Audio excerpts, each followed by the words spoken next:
As darkness settled over the quiet town, Susan felt a shiver crawl up her spine. Halloween decorations adorned the streets, casting eerie shadows in the dim light. It was a chilly October evening, and Susan found herself walking alone towards her apartment after a late night at work. Her footsteps echoed eerily through the deserted streets, causing her heart to quicken its pace. She hoped to reach the safety glow of the streetlights. Susan hurried her pace, eager to reach the safety of her home. Although she had walked this route countless times before, tonight, there was an unusual aura of foreboding in the air. As she turned a corner, Susan noticed a figure in the distance. It was a stranger, clad in a long, tattered cloak that fluttered eerily in the wind.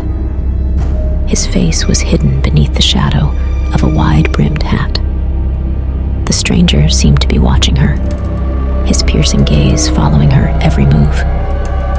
Unease washed over Susan, and she quickened her pace, trying to put some distance between her and this mysterious figure. However, the harder she tried to escape, the closer the stranger seemed to get. Panic welled up inside her as a realization struck. The stranger was deliberately following her. Ignoring the screams of unease in her mind, Susan took a different route, hoping to lose the stranger amidst the labyrinth of dark alleyways. But to her horror, he appeared again, always keeping a steady distance. His presence felt suffocating, his silence deafening. Susan's heart pounded in her chest as she approached an abandoned warehouse. Desperate for safety, she pushed her way inside, hoping to hide amongst the abandoned crates and forgotten machines. She held her breath and listened, the sound of her heartbeats echoing in her ears. Suddenly, she heard it, the slow, deliberate footsteps growing louder and closer. Susan felt the cold fingertips of fear wrap around her, squeezing tight. As the stranger drew near, she fumbled around in the darkness, searching for something, anything that could help her escape this nightmare.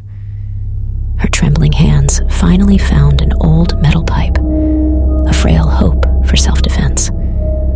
Holding it firmly, she stepped out from her hiding place and confronted the stranger, her voice straining to sound brave. "Who are you? Why are you following me?" Susan demanded, her voice quivering with fear. The stranger's lips curled into a sinister smile beneath the brim of his hat. His voice, dark and chilling, sent shivers up her spine. "I am the collector of fears, dear Susan," he whispered, "and I have chosen you as my next victim."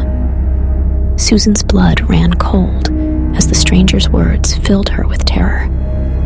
What could he possibly mean? Before she could respond, the stranger lunged at her with an otherworldly speed. Susan swung the metal pipe in a desperate attempt to defend herself, but it passed right through him, as though he were made of mist. She stumbled backward, her heart racing. The stranger advanced, his form flickering and morphing before her eyes. Shadows danced around him, swirling and contorting, as if they were alive. In a chilling display, he unleashed a torrent of nightmares, fears, and phobias, filling the air with a cacophony of shrieks and whispers. Overwhelmed with terror, Susan fell to her knees, her mind drowning in a sea of horrors. The stranger laughed, a haunting sound that echoed through the warehouse as he feasted upon her fear. But just as darkness threatened to consume her entirely, Susan summoned her last shred of courage. She screamed, a primal cry that pierced the suffocating tendrils of fear. The warehouse shuddered, and a blinding burst of light erupted from Susan's being, banishing the stranger and his malevolent presence. sweat. Susan realized she had survived the encounter with the Collector of Fears. The adrenaline coursing through her veins, she emerged from the warehouse, her heart pounding, and her mind forever scarred by the horrors she had witnessed.